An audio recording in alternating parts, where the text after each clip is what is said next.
Mundo, mundo. Buenas tardes y buenas noches. Están escuchándonos de todas partes del mundo. Finalmente hoy se abre una puerta. Una ONG con mujeres y hombres latinoamericanos y afines a Latinoamérica, de Italia, de España, que se propone de distintas partes del mundo, hay mucha gente escuchándonos, que se propone incentivar la capacitación y la investigación e intervención en cuestiones de derechos humanos, géneros, diversidad y violencia, y generar nuevos conocimientos, canales de investigación y capacitación desde el pensamiento complejo, analizando caso por caso sin reproducir discursos oficiales. Como fundación, nos proponemos instalarnos y posicionarnos generando conocimiento no jerárquico, horizontal, para acceder a los conversatorios y a las capacitaciones de una puerta. No se exigen títulos previos. Yo solamente tengo palabras de agradecimiento para nuestro increíble comité académico.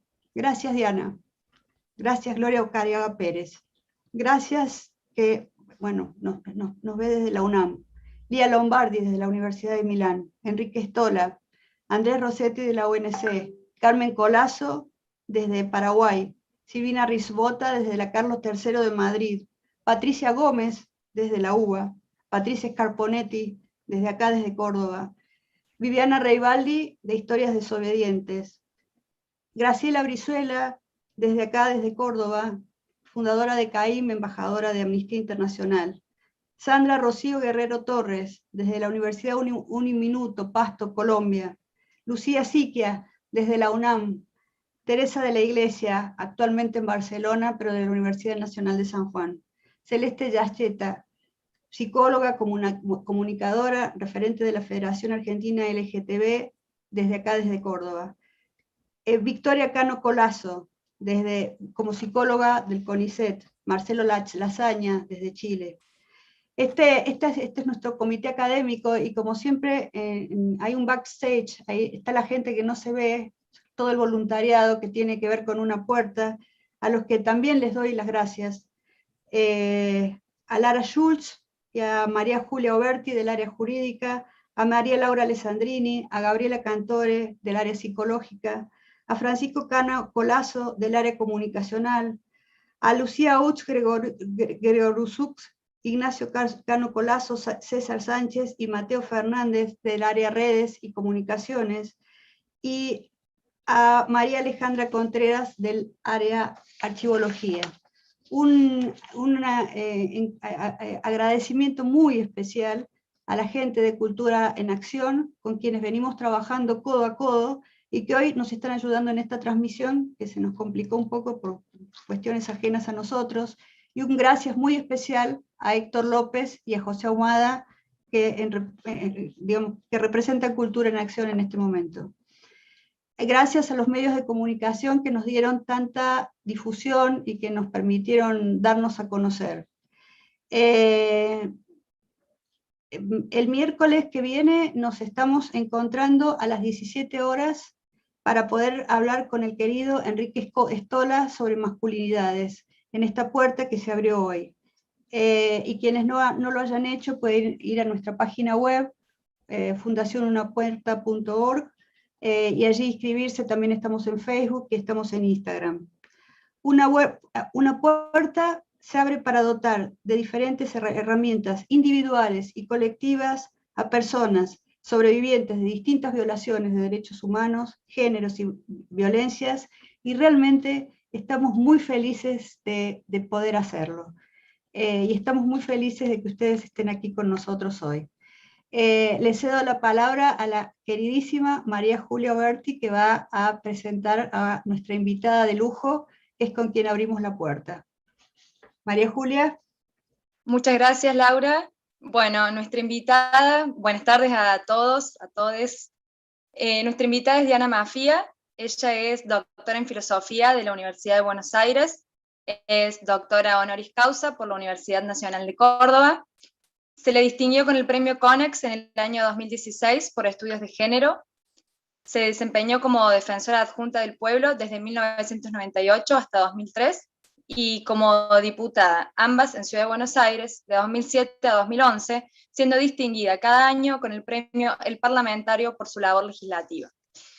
Docente e investigadora del Instituto Interdisciplinario de Estudios de Género de la UBA, directora del Programa de Actualización de Género y Derecho, posgrado de la Facultad de Derecho de la UBA, fundadora de la Red Argentina de Género, Ciencia y Tecnología. Desde 2012 dirige el Observatorio de Género en la Justicia del Consejo de la Magistratura de la Ciudad de Buenos Aires. Bueno, te escuchamos, Diana. Diana. Diana, ¿estás muteada? Enrique, o Héctor. Héctor. A ver. Sí, la estoy buscando a Diana. Acá a Diana le pongo solicitar que reactive el audio. Ahí está. Ahora sí, nos tienen silenciadas. No, es que nos han hackeado. Vamos a protestar. Bueno, muchas gracias. Realmente una emoción enorme estar acá con Laura, concretando utopías, cosas sobre las que hemos hablado muchos años, ¿no? Cuando ella mencionaba quienes componen ese comité enorme, lucidísimo, quizás lo que le da la costura a cada uno de estos puntos internacionales es la amistad, es el amor, es la confianza, es la lucha en común de muchos años. Así que un enorme placer y una enorme emoción compartir con ustedes. También quiero decir que la invitación era hablar sobre cultura de la cancelación, y son algunas ideas que están todavía en elaboración. Por un lado, para comprender una cultura que es mucho más joven que la cultura en la que me formé como feminista, que es producto de la incidencia de las redes sociales, de los usos de la tecnología en la comunicación, y también es producto de cómo esas redes sociales inciden en la formación de subjetividades y en la formación de un tipo específico de praxis activista, el ciberfeminismo. Por otro lado, también me interesa, en esta breve introducción que voy a hacer para invitar al diálogo, voy a decir algunas cosas de una forma un poquito contundente porque la invitación es a que podamos dialogar. Voy a hablar también sobre los extremos del capitalismo consumista, sobre cómo ese capitalismo consumista incide sobre las relaciones interpersonales. Y finalmente, también me gustaría revisar nuestra impotencia frente a un sistema de justicia que no refleja los logros en el campo de los derechos que están consagrados pero no encarnados en las mujeres y en las feminidades y en las diversidades, pero que también ese campo, ese sistema de justicia muestra algunas luces esperanzadoras, y sobre eso también quiero hablar, porque así quisiera acompañar esta apertura de una puerta a la que nos invita la Fundación con un lema hermoso que dice: se abre una puerta por el respeto a los derechos humanos, la igualdad de género y la erradicación de las violencias para un mundo más justo y humanitario. Porque creo que podemos coincidir en que la respuesta a la impunidad no puede ser únicamente el punitivismo. Tenemos que construir otras formas de intervención y de reparación. Entonces, esta es mi idea para hoy, y empezamos pensando qué es la cancelación. ¿A qué nos referimos con cultura de la cancelación? La cancelación es un fenómeno de las redes. Es un fenómeno que se define porque se retira el apoyo o se suprime el vínculo o se llama a boicotear o incluso a atacar personas cuyos comentarios o acciones nos molestan o consideramos inaceptables o que transgreden incluso la expectativa que hemos puesto en estas personas y en estas organizaciones. Simplemente porque esperamos algo y no se produce eso, se produce algo diferente que contraría nuestras opiniones, y entonces la respuesta es la cancelación. Y no son respuestas solamente individuales y personales. Se etiqueta a esa persona a la que se quiere cancelar y se llama abiertamente a insultarla, a denunciarla, para que cierren las cuentas y para silenciarlas. No alcanza en la actitud de quien tiene esta cultura de la cancelación, no alcanza con no leerlas o no escucharlas. Es activamente un intento de supresión para que nadie las lea y las escuche. Un gesto autoritario que pretende rebelarse contra los poderes establecidos y el surgimiento de la imposición de determinadas figuras, pero usa herramientas que nos mantienen en el mismo sistema de falta de interacción y producen una escalada de confrontaciones a favor y en contra de la cancelación, lo cual genera un clima hostil y violento sin posibilidades de diálogo. Esta cultura de la cancelación tiene aspectos globales, pero también tiene aspectos subjetivos. Importan los aspectos subjetivos, pero también los sociales, que se van haciendo masivos en las redes y están en permanente interacción. Y las redes van conformando a su vez subjetividades como dispositivos a través del uso de las tecnologías de comunicación. Se informan acciones globalmente y se replican localmente en distintas culturas adaptándolas. Y a veces sencillamente replicándolas. Se ha transformado en un movimiento internacional y en muchos casos vinculado al feminismo y a la violencia, sobre todo a la denuncia de violencia de índole sexual. Y estas características se presentan tanto en la vida pública como en la vida interpersonal. Y la extensión y la inmediatez de las redes le da una dimensión espacial y temporal, espacial por la extensión global y temporal por la inmediatez, que está totalmente fuera de la escala humana que es previa a estas subjetividades moldeadas por las redes sociales. Por eso digo que es un fenómeno no solo de subjetividades que producen tecnologías, sino de tecnologías que producen subjetividades. El cambio espacial y temporal que se advierte en esta cultura es impactante.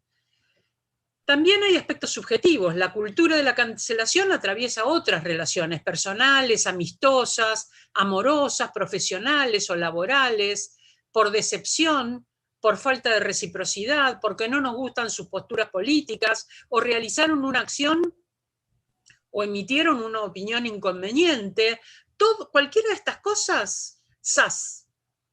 Inmediatamente fuera de agenda, eliminado del grupo de WhatsApp, cancelado de las invitaciones, bloqueado en la interacción en las redes. Es un fin instantáneo, sin oportunidad de reconsideración ni de reparación. Y quiero poner este acento. Esa cultura de la inmediatez no presenta oportunidades de reconsideración ni de reparación. Todo el poder es para un botón. Y cada persona puede tener ese poder en su pequeña porción de intervenciones sociales, en su red, en su aparato tecnológico. No solo no queremos escuchar una opinión que nos choca, sino que el que emitió esa opinión no tiene ya oportunidad de nada. O sea que no es que se cancela la opinión, se cancela o la acción, o se critica la acción, se cancela el sujeto. Ese sujeto ya no puede modificar lo que ha hecho y lo que nos chocó. Está eliminado y a otra cosa. ¿Por qué pienso que está vinculado con el capitalismo y con la sociedad de consumo? Quiero señalar la importancia de la cultura capitalista que procede con las personas como si fueran una mercancía más, reemplazable por otra a una velocidad de vértigo. La misma lógica mercantil, consistente en tirar un objeto y comprar otro nuevo, que requiere un absoluto desapego, como no sea al movimiento mismo de consumo, procede con los vínculos. Nada de darle valor, apegarse y repararlo. Solo que las mercancías somos las personas, tratadas como objetos que se adquieren o se desechan en un vínculo social que se reduce a una asociación de oferta y demanda de consumidores. No hay ni tiempo, ni paciencia, ni deseo de producir cambios que salgan del binarismo de estar dentro o fuera del círculo de sesgo epistémico y mental de cada cual. No queremos diálogos que nos hagan reconsiderar nuestras opiniones ni reflexión, solo que desaparezca lo que no nos gusta de inmediato. Y en las redes tenemos milagrosamente el poder para eso, un poder que no tenemos en el mundo. La cancelación por eso se vincula con el punitivismo. En la cultura de la cancelación obran simultáneamente varias cosas: la velocidad de las comunicaciones, el efecto de adhesión inmediata a una agresión iniciada intencionalmente, pero que otras personas adhieren y muchas concurren a insultar basadas en esa primera apreciación, sin revisar, sin profundizar en las razones o en la veracidad de la acusación. No hay mirada crítica, ni sobre los fundamentos, ni sobre el hecho, ni voluntad de tenerla, ni tiempo para eso, ni vías accesibles para hacerlo muchas veces, porque juega también la supresión de los canales normales para restablecer justicia o pedir cambios o ser escuchados o escuchadas o escuchades como ciudadanos. La cancelación es un modo directo de castigo, insultos, hostigamiento y a la vez el pedido de más castigo como consecuencia. Echar a una participante de un concurso televisivo, llamar a no concurrir a un recital, acusar a los organizadores de complicidad, impedir la venta y distribución de un libro, convocar a no comprar en determinado lugar o boicotear un producto. Todo esto es parte de la cultura de la cancelación. Podríamos verlo como un linchamiento, liso y llano, pero también podríamos verlo como una justicia inmediata de carácter popular, de sujetos que suponen con buen criterio que no tendrían éxito en una demanda judicial. Quiero analizar estas dos posibilidades. En el primer caso actúa un efecto avalancha, en el que se pasa rápidamente a rotular de modo tremendista a un sujeto. Una cantante blanca se hace un peinado afro y pasa a ser racista. Y a exagerar adjetivos hasta vaciarlos de contenido. Todo es fascista. Por otro lado, una paradoja: la hostilidad ejerce cierto imán y termina difundiéndose aquello que se desea suprimir. Un provocador con poquísimos seguidores termina replicado miles de veces por sus antagonistas que llaman a cancelarlo, mientras otros advierten que no se debe discutir con el enemigo, sino cancelarlo sin más para que su posición no se difunda ni entre en el diálogo, hasta que solo quedemos los que pensamos parecido y nada nos interpele. Se van formando entonces islotes de ideas que no dialogan unas con otras, sino que cierran su frontera. Ahora también tenemos que pensar, dije, además de esta actitud que parece de linchamiento, un aspecto que considero propositivo y valioso para reflexionar, que es la cultura del escrache como reclamo. Porque hay otra posibilidad que es más virtuosa y es la que veo en esta cultura del escrache. Una intervención que parte de la frustrante constatación de que la justicia y las fuerzas de seguridad no están para nosotras, que nos exponen y nos maltratan, que no se toman en serio nuestras denuncias ni nuestros derechos, que desconocen impunemente las leyes que nos amparan y que tanto nos costó conseguir, y que con poder y con dinero se puede eludir cualquier responsabilidad y cualquier consecuencia en los actos que nos dañan. Y nosotras no tenemos igual acceso ni al poder ni al dinero. Entonces, exponer un caso de maltrato y de acoso en las redes, encontrar a las compañeras que nos dicen yo sí te creo hermana y nos abrazan, es un alivio y una forma de reparación que la justicia no nos proporciona. Para que no haya arbitrariedad en el castigo ni linchamiento irreparable, tendremos que pensar, y a esto invito a que pensemos en el diálogo, formas responsables en el uso de estas denuncias. Creo que las hay, pero exigen una posición subjetiva, la de sentir que vale la pena tejer y cuidar y reparar los vínculos sociales y no solo eliminarlos, y la de creer que las personas podemos cambiar intelectual y emocionalmente en nuestros intercambios, y eso se reflejará en las acciones y en las interacciones futuras. Pero ¿qué pasa con la justicia en todo este aspecto que estamos mirando un poco desde arriba? Leí una tesis reciente de una abogada muy joven, una compañera de la Universidad Externado de Colombia, Jessica Mariana Barragán López, hizo una tesis sobre escraches feministas, conciencia jurídica en la red. Con esto se recibió de abogada en la Facultad de Derecho. Y ella planteaba las aspiraciones éticas y políticas de la justicia feminista, que ante todo debe apostar por ser transformadora e innovadora. una aproximación consciente de los obstáculos en el acceso a la justicia y de las cifras de impunidad que caracterizan la violencia basada en género. Ella analizó de manera muy interesante, no denuncias individuales, sino denuncias a través de portales feministas en las redes. Y eso entonces le da un carácter de construcción colectiva y es una investigación sumamente interesante con un marco de epistemología feminista. Creo entonces que hay 3 puntos en los que debemos profundizar. Por un lado, pensar ese punto de comunicación, el ciberactivismo feminista en las redes, qué características tiene y qué aspectos virtuosos tiene, qué aspectos constructivos y qué aspectos que al plantearse en este ciberactivismo van produciendo efectos en la realidad. Acabo de leer una tesis de Carmen Colazo precisamente sobre esto, extraordinaria. En segundo lugar, creo que hay que pensar en cómo construir confianza en la voz de las mujeres que deciden hablar para denunciar. Esto que Miranda Fricker, una epistemóloga inglesa, llama justicia epistémica. ¿Cómo construir justicia epistémica a partir de la injusticia epistémica de no creerles a las mujeres, no darle valor a su palabra o que ese valor sea menor, ponerlo siempre en duda? Y en tercer lugar, me parece que tenemos que reconsiderar las formas patriarcales de violencia, reconsiderar cómo intervenimos en ellas jurídicamente. Esto es un proceso que también el feminismo ha llamado de subversión semiótica, es decir, aquello que estaba en el centro pasa a estar en los márgenes y aquello que estaba en los márgenes, la experiencia y la voz de las mujeres en sus propios valores, pasa a estar en el centro.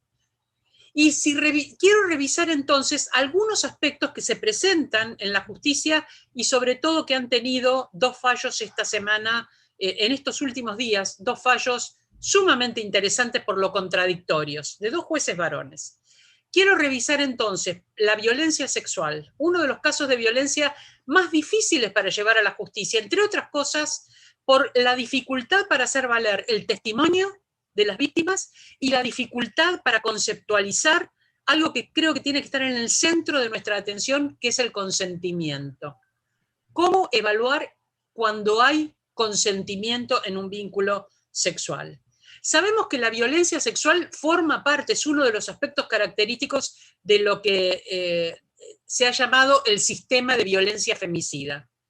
El sistema de violencia femicida es esa estructura de violencia por la que sistemáticamente las mujeres somos víctimas de muchísimas formas de violencia que terminan en muchos casos en la muerte, es decir, en el femicidio, pero que durante toda esa estructura hay caminos que nos llevan a esa situación final de femicidio. Uno de estos caminos es el de la violencia sexual. También hay un aspecto aquí que tiene que ver con la comunicación, que es cómo se va a valorar entonces en una causa judicial el consentimiento y el valor del testimonio. La violación ha sido definida por algunas feministas como un acto terrorista. Claudia Card, una filósofa norteamericana, decía: la violación es un acto terrorista porque se comete contra una mujer para disciplinar a todas. Esa mujer a la que se viola y a la que la justicia le pregunta cómo estaba vestida, nos indica a todas cómo debemos estar vestidas. Si iba sola, nos indica a todas que tenemos que tener un custodio para no ser violadas. ¿A qué hora era? Nos indica a todas que en cierto horario tenemos que guardarnos en nuestras casas, como si nuestras casas no fueran el principal lugar de peligro, como están revelando las cifras, el crecimiento de cifras de violencia y femicidios en la pandemia. La violación se comete sobre una para disciplinar a todas y para indicarles cómo el patriarcado pretenden que dirijan sus vidas. El feminismo realizó sobre esta versión de la violación como un acto de disciplinamiento una subversión semiótica. En primer lugar, en el año 1998, en el Tribunal Penal Internacional, cuando los crímenes, las violaciones cometidas en situaciones de guerra se consideraron un delito de lesa humanidad. Para que esto fuera posible, Naciones Unidas debió aceptar que la violencia contra las mujeres es una violación a los derechos humanos, cosa que solo aceptó en Viena en 1993. Pero entonces el Tribunal Penal Internacional cambia su visión de delitos privados para pensar las violaciones como un delito de lesa humanidad. Eso tiene un impacto en nuestro país, en Argentina, inmediato, y se cambia el Código Penal para que el artículo que definía la violación como delito contra la honestidad cambiara como delito contra la integridad sexual. Eso ocurre en 1999 por una iniciativa de Marcela Rodríguez, una jurista extraordinaria que fue 12 años diputada nacional. Delitos contra la honestidad cambia porque ya no es un juez evaluando la honestidad moralmente, la honestidad de la víctima, a ver si era o no posible juzgarse algo que afectaba no su integridad física, mental, sexual, personal, sino la honestidad de su apellido. Bueno, este cambio, el transformarlo en delito contra la integridad sexual y por supuesto el anular posteriormente el avenimiento, la reparación de este crimen de violación cuando el violador acepta casarse con la víctima, como si esta fuera una reparación que lo era de la honestidad patriarcal, que pasaba de ser la del padre a ser la del marido, aunque ese marido tuviera el origen de su vínculo en una violación, y así se liberaba entonces de la denuncia. No había posibilidades de una denuncia de violación dentro del matrimonio, no había posibilidad de que una mujer que tenía varias parejas, una vida que el juez no consideraba honesta, pudiera hacer una denuncia por violación. Una persona en prostitución no podía hacer una denuncia por violación. Todo esto gira, eso queda al margen, y en el centro se pone el derecho de las mujeres a una vida libre de violencia. La violación es un delito contra la integridad sexual. Inmediatamente esto repercute en los juicios por la memoria, porque cuando en 1986 se hicieron los juicios a las juntas, no se consideró las violaciones en los centros clandestinos de detención como un delito específico. Se lo consideró dentro del parámetro de los tormentos, de las torturas.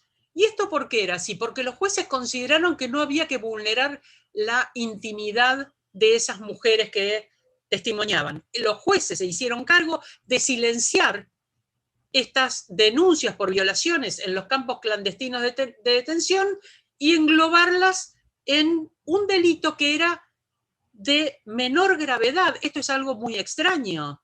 No incluyeron las torturas dentro del delito de violación, que era de mayor gravedad penal, sino las violaciones dentro del de tortura, que era de menor gravedad penal. Un fenómeno que solo se explica por el androcentrismo del pensamiento y de la acción judicial. Pues al retomar, luego de el fin de las leyes de impunidad, de punto final, obediencia debida e indulto, retomar los juicios de lesa humanidad, allí sí, en estos juicios por la verdad, se denunciaron las violaciones en los campos clandestinos de detención y se denunciaron como crimen de lesa humanidad. Tenemos entonces un efecto de subversión semiótica, pero también tenemos una mentalidad retrógrada en la justicia. La semana pasada, un juez de la provincia de Santa Fe, el juez Rodolfo Mingarini, dejó libre a un violador porque consideró que si había usado un preservativo, entonces seguramente no había delito. Era un albañil que había violado a una mujer, la mujer hace la denuncia, el albañil se presenta, dice que usó un preservativo, y entonces el juez dice: no puedo relacionar ni entrar en la lógica de colocarse el profiláctico para tener esta relación cuando tiene que estar sometiendo a la víctima. O sea, como en esos chistes ofensivos hacia los varones, no puede hacer dos cosas al mismo tiempo. No puede colocarse un profiláctico y violar a la víctima. ¿Qué idea de violación está teniendo en la cabeza el juez Mingarini? La idea de que la única manera de violar es forzar físicamente, con fuerza física, no inmovilizar de otra manera, con fuerza física. Sus dos manos estaban ocupadas en inmovilizar a la víctima, y entonces ¿cómo se iba a poner un preservativo? Y además esto le sirvió para decir que entonces no hay suficiente evidencia para determinar que la relación fue forzada, porque había un preservativo por medio. Hay muchos casos de denuncias de violaciones donde el uso del preservativo conspira contra la idea de que esa relación fue no consensuada. El fallo fue apelado. Recientemente, hace 2 o 3 días, algunas de las frases de Mingarini, dice la apelación, representan una referencia implícita a una exigencia de que la violencia desplegada sea de cierta magnitud. Y aclararon que la tipificación penal no establece en ningún sentido una exigencia de magnitud. La violación es un delito contra la integridad física, psíquica de la mujer, por lo tanto no implica violencia física necesariamente, ni tampoco la persistente o continua violencia que se despliega. El tipo penal no exige resistencia alguna, sin embargo, cuando se evalúan en la medicina forense las denuncias de violación, se buscan marcas de resistencia física heroica en el cuerpo. Moretones, desgarros, roturas de tejidos. El tipo penal no exige resistencia alguna, menos aún podría exigir una resistencia en todo momento, heroica, continua, hasta el último aliento de la víctima, dicen en la apelación, que sí es lo que parece estar exigiendo el juez, por lo que es perfectamente posible, si se toma de manera genuina un caso de delito contra la integridad sexual, que simplemente el hecho de no consentir esa relación y ser forzada de alguna manera a tener esa relación, es perfectamente posible colocarse un preservativo en circunstancias como las descriptas en ese caso. También mencionaron en esa impugnación que el magistrado olvida que la víctima puede haber quedado paralizada por el miedo o que puede haber reaccionado de cualquier otra forma, ya que no existe una única reacción, y menos aún una reacción correcta, al igual que no existe una única víctima. Y esto me parece muy importante, porque nos lleva también a la diferencia que existe en el tratamiento judicial entre las buenas víctimas y las malas víctimas, tanto en casos de violencia sexual como en casos de femicidio. Buenas víctimas y malas víctimas, y el propio juez sigue decidiendo con su mentalidad machista de delito contra la honestidad, y sigue decidiendo con su mentalidad androcéntrica de que la violación tiene solamente un forzamiento físico, porque no hay autonomía ninguna de las mujeres para consentir o no consentir una relación sexual. La reforma judicial es una reforma de las instituciones y los procedimientos. Estamos como feministas participando en ese debate, pero sobre todo es una reforma de las mentalidades. Por eso quiero traer también al análisis otro fallo, un fallo del doctor Barbirotto de la provincia de Entre Ríos, en un caso de violencia sexual entre adolescentes, donde señala que la violencia sexual se configura con acciones de naturaleza sexual que se cometen contra una persona sin su consentimiento, que además de comprender la invasión física del cuerpo, puede incluir actos que no involucren penetración o incluso contacto físico alguno.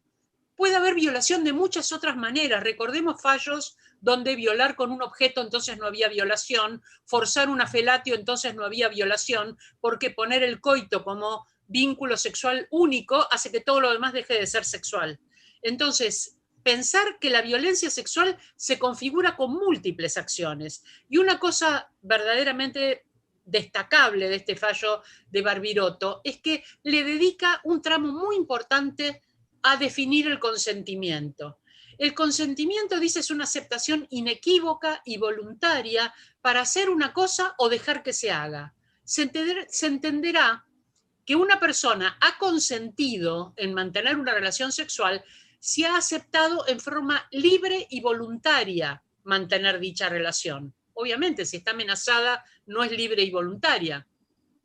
Sin consentimiento, la actividad sexual, cualquiera sea el modo, tales como el sexo oral, tocar los genitales, la penetración vaginal o anal o cualquiera, es agresión sexual. El consentimiento debe ser dado libremente, sin presiones, manipulaciones, engaños, amenazas, fuerza o violencia. Sin todas estas cosas, no solo sin violencia.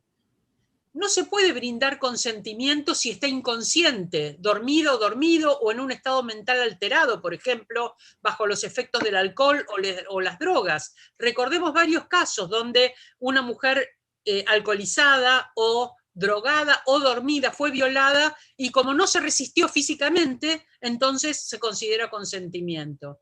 Tampoco el consentimiento puede ser brindado por personas menores de 13 años de edad. Entonces, no se puede decir que hubo consentimiento porque esa menor de edad quería tener ese vínculo. Si no está en edad de consentir, hay que ver la autonomía progresiva de los y las adolescentes, pero hay que evaluar de qué manera evolucionan esas capacidades de consentimiento como para que esa persona sepa las consecuencias de ese vínculo sexual. Toda actividad sexual con una persona cuya edad esté por debajo de ese límite se presume, sin admitir prueba en contrario, que fue realizada sin su consentimiento. Asimismo, el consentimiento contempla situaciones específicas, dice el juez. Se puede consentir una cosa y no otra. Decir que sí a algo, como por ejemplo practicar sexo oral, no significa aceptar otras prácticas, como sexo con penetración, o aceptar tener relaciones sexuales con preservativo no habilita a una parte a sacárselo sin el consentimiento de la otra. Consentir tener sexo vía vaginal no habilita practicarlo por otra vía diferente de la consentida. Y es muy importante remarcar, dice el juez, que el consentimiento siempre es reversible. El consentimiento se puede retirar en cualquier momento. Tampoco se presume. Nunca debe darse por sentado, por ejemplo, por el hecho de haber mantenido relaciones sexuales anteriormente, por el estilo de vida de una persona, por la ropa que use. El consentimiento siempre se debe comunicar con claridad. El silencio no es consentimiento. Por lo tanto, no podrá inferirse del silencio o de la falta de resistencia de la víctima que hubo consentimiento.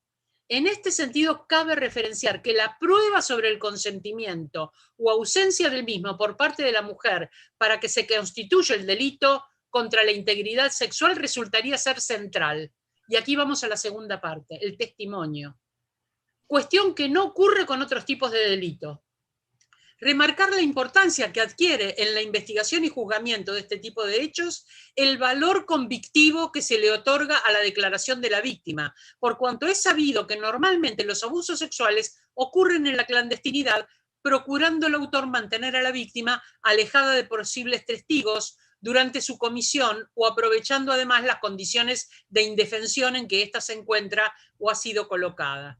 Y más relevante aún, resulta tal valoración en este caso, en donde el centro de la discusión entre las partes radica en torno a la credibilidad del testimonio de la víctima, tratándose del único testigo víctima de lo sucedido.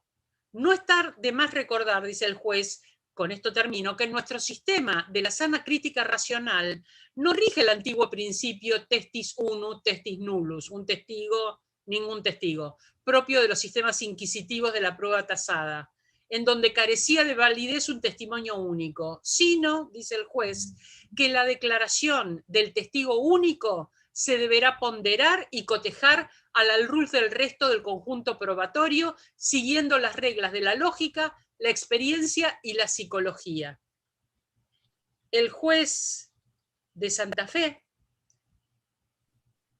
evidentemente, el juez Mingarini, no apeló a la psicología. Todas las evaluaciones que se habían hecho mostraban consistencia con el caso de violación, pero él consideró con su propia lógica personal que no veía lógico que se estuviera sosteniendo para forzar a una persona y a la vez colocarse un preservativo. Entonces, veamos que este es un ejemplo de cambios en la justicia, que muestra que no solo debemos tener paridad entre varones y mujeres por cuestiones de justicia distributiva que tenemos que tenerla, sino también y urgentemente incluir una perspectiva de género igualitaria y feminista, tanto en los procedimientos como en las resoluciones judiciales. Que ese cambio que tenemos que hacer es un cambio que ocupa todos los aspectos de la vida judicial y también de la vida social, porque es un cambio en la cultura, es un cambio para hacer valer nuestras voces, es un cambio para que nuestros testimonios sean tomados seriamente, y quizás ese aspecto positivo que encuentro entonces en esta insistencia a través de las redes sociales en mantener las denuncias y en pretender un tipo de penalidad tenga que ver con esta contracara de impunidad que todavía la justicia nos ofrece. Y la puerta que veo abierta es esta puerta del juez de Entre Ríos que acabo de mencionar porque me parece un fallo ejemplar y con muchas cosas para seguir pensando y estudiando. Muchas gracias. Bueno, Diana, muchísimas gracias. Hablo, mientras María Julia se va preparando con las preguntas de YouTube, hablo con una propia. He contado y te he contado reiteradamente mis 38 años de Poder Judicial, el observarlos, no solamente el Poder Judicial, y no me estoy refiriendo al de Córdoba, me refiero a todos los poderes judiciales de la República Argentina, y te diría los que he conocido en Latinoamérica, como estructuras obsoletas, como estructuras rígidas, como verticales, lentas. El paso de una víctima por el Poder Judicial es penoso. Una víctima termina, tenemos víctimas que se quitan la vida, víctimas que se preguntan en qué momento hice la denuncia y para qué la hice. Una de las cosas con las que nosotros trabajamos es, nos enseñaron a denunciar, pero no a sobrevivir a la denuncia, ¿no? Es una de las frases que está ahí en la fundación, en una puerta.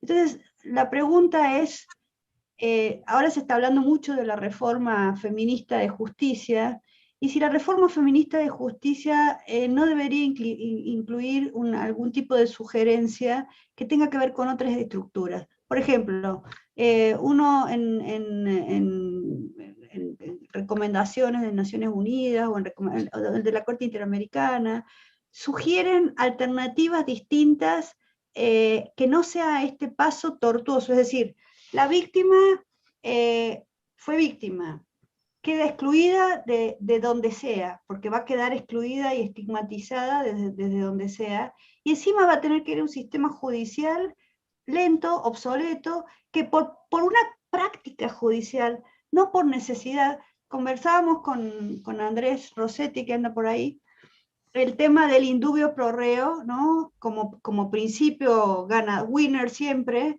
y el derecho a la víctima a tener justicia, ¿no? Cuando los dos forman parte del bloque constitucional y cuando los dos son en el fondo decisiones políticas.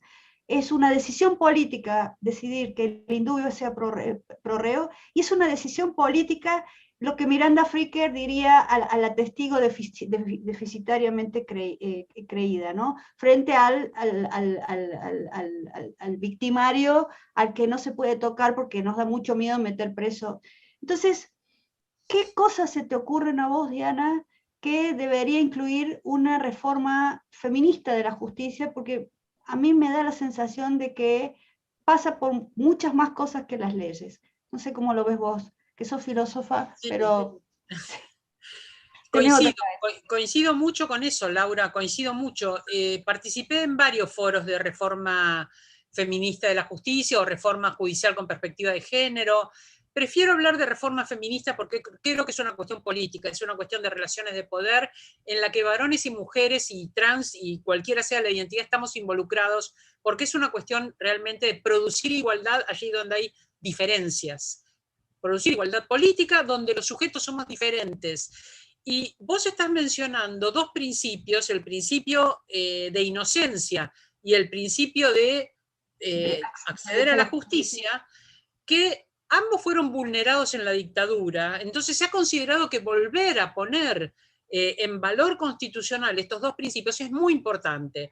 Que no haya persecuciones judiciales indebidas, pero también, y esto está menos acentuado, tiene razón Rossetti en esto, está menos acentuado que el acceso a la justicia esté garantizado. Y cuando pensamos en acceso a la justicia no hablamos de acceder a los tribunales para que pase toda esta picadora de carne. Siempre mis aportes fueron, por un lado, aportes que tienen que ver con las posibilidades igualitarias de varones y mujeres a acceder a la judicatura. Eso hay que mantenerlo. Porque es, insisto, una cuestión de justicia distributiva. Pero por otro lado, en esta relación entre victimario y víctima, donde no hay equilibrio, pensar que la víctima no solo tiene que pedir justicia en los términos que la justicia le ofrece, que a veces es una reparación económica o a veces es la cárcel, sino que la víctima tiene que poder participar activamente. Ser víctima no implica ser pasiva, tiene que poder participar activamente en las formas de reparación que requiere para el daño que siente que se le ha hecho y por el cual recurre a la justicia. Y esto no está ocurriendo. No son escuchadas las víctimas no solo para denunciar el delito, no son escuchadas para reparar el delito. Y para muchas personas, en una situación de violación, que les diga que las van a compensar económicamente es ofensivo, esa no es ninguna reparación.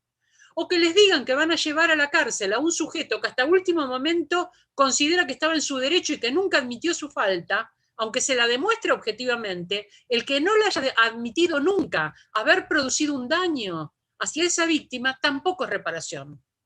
Entonces, a mí me parece que esto que estás sugiriendo de fortalecer no solo el acceso a la justicia formal, sino el acceso real a un modo de intervención que sea reparador y que se habiliten otros mecanismos distintos a los habituales, modificar el propio sistema de procedimientos judiciales es urgente. Y esta sería una mirada feminista que no está presente en la justicia porque no estamos nosotras presentes en la justicia. Entonces, la apertura es muy lenta. Es una apertura que todavía tiene rasgos, por eso leí el fallo de Santa Fe. Para mí es asombroso que un juez en un fallo ponga impunemente algo de semejante estatura de ignorancia, de no haber tomado en cuenta las pruebas y de ignorancia absoluta. Si exhibe de ese modo su ignorancia es porque considera que es un sentido común impune. ¿Cuánto sentido común impune campea en la justicia que no se ponen en duda, no se ponen bajo crítica, porque no están allí las personas que lo critican? Hay un derecho crítico, por supuesto, una crítica del derecho que hace de todo el derecho un sistema de poder y que lo va a criticar incluso, sobre todo con argumentos de clase, ¿no? Hay toda una teoría crítica fundada sobre eso. Falta feminismo. María Julia, ¿tenés habilitado el micrófono? ¿No? ¿Se lo podés habilitar, Héctor? Ahí está, gracias. Bueno, además de todas las felicitaciones y agradecimientos, leo las preguntas de YouTube y comentarios. Miria Apóstole dice el fetichismo de las mercancías. Fabo Agüero dice que no es casual que en WhatsApp diga te ha eliminado. Nadia Belén Tolosa dice que una característica de la cultura de la cancelación viene por ser de parte de las personas que siguen a ese sujeto. Itzel Suárez responde que es cierto, que pareciera que está prohibido tener acercamiento con personas de distintas posturas. Fanny Marchesino, sobre el caso del juez Minganini, una conductora de televisión, dijo al aire que quizás él pensó que la víctima tenía un vínculo con ella, como si eso le diera derecho a violarla. Paola Urquizo comenta que lo importante es trabajar en la prevención, en la detección precoz de conductas manipuladoras y cuestionar la sexualización de las infancias en los medios de comunicación.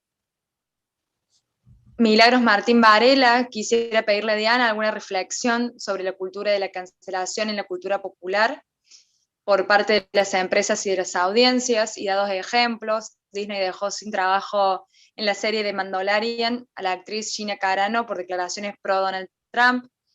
Otro ejemplo es el reciente fogoneado por los medios de comunicación sobre el final de Blancanieves. Reni Severino dice, gracias Diana, quiero agregar que la ley sobre los delitos de abuso sexual infantil es insuficiente, ya que prescriben. Es un modo de cancelación de los tiempos subjetivos. Necesitamos que la reforma feminista apoye los casos para lograr la imprescriptibilidad. Paola Urquizo dice esto de la justicia social, basta de mujeres pobres sin justicia en la Argentina. Y por último, Mechi Burga dice, ¿qué piensan de la cultura de la cancelación y la equiparación en gravedad de todos los temas? Y bueno, después muchos agradecimientos y dicen de todos los lugares que están escuchando. Muchísimas gracias. Gracias, María Julia. Hay comentarios y hay preguntas, pero hay más comentarios. En realidad, muchas veces la pregunta tiene implícita una posición, ¿no? Y valoro mucho eso porque realmente son comentarios muy interesantes. Nadie dice el que cancela a alguien es porque lo sigue, claro. Para poder cancelar previamente hay que haber seguido, hay que haberse hecho la ilusión, pero el tema es cómo nos configuramos la ilusión. Seguimos a un cantante porque nos gusta su música y luego nos enteramos de algo que nos choca superlativamente y entonces se cancela. A veces tiene y a veces no que ver el motivo por el que cancelo con el motivo por el que lo sigo. Por eso digo que lo que se cancela no es una conducta, se cancela el propio sujeto. Y ese es el extremo. Hablamos a veces de delitos de autor o de delitos de acción. Lo que la intervención debería ser, en todo caso, en punir una acción delictiva, pero no en censurar a la persona y hacerla desaparecer. Ese poder de hacer desaparecer de manera completa a ese sujeto en el que me gustaba algo y de golpe apareció algo que no me gusta incluso a veces que es un delito. Hablemos de los cantantes de rock y las violaciones de adolescentes de 13, 14 años. Se trata de un delito y ese cantante finalmente fue llevado a la justicia después del escrache, después de las redes de Facebook, intervienen abogadas feministas, se forma un caso, se lleva a la justicia, algunas de estas violaciones se pueden probar, el tipo es condenado todo el tiempo sin admitir que hizo nada que estuviera mal, porque ellas habían subido al tráiler, ellas entraron al lugar donde estaba el cantante, ellas fueron a la casa, entonces él no tenía, una vez que, como decía la Yati en Esperanza voi cantrate, ¿no? La puerta del infierno de Dante, abandonad toda esperanza vosotros que entrás. Entonces te invita a su casa y se abrió la puerta, ya estás para ser violada. Esa apropiación, esa patrimonialidad sobre el cuerpo de adolescentes, él se la llevó a la cárcel. Nunca admitió que eso había producido un daño y que no era justo. Por eso hablo de la relatividad de las reparaciones de tipo penal, ¿no? En relación con la cancelación y la conducta de las empresas, echar a alguien de un programa o cambiar el final de Blancanieves, bueno, evidentemente estamos en ese contexto dentro de un mercado.